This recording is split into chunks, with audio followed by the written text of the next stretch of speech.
Ramp corporate card versus Row corporate card. They actually target similar startups, but they're built with slightly different philosophy. Ramp is basically a spend control and savings platform first, then a card second. You get unlimited virtual cards, automatic receipt matching, real-time expense tracking, and AI suggestions that literally tell you where your company is wasting money. It also gives 1.5% cash back and deep accounting integrations, so finance teams love it because it reduces manual work. But it does have a downside. Approvals are stricter and limits depend heavily on your cash balance, so very early startups or low cash companies sometimes struggle to qualify.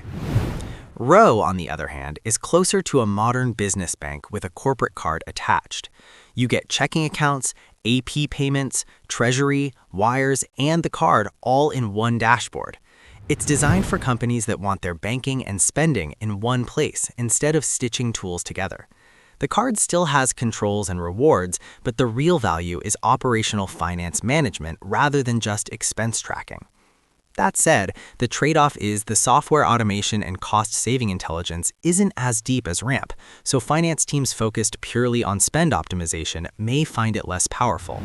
So, simple way to see it, Ramp equals expense optimization tool with a card, Row equals finance operating system with a card.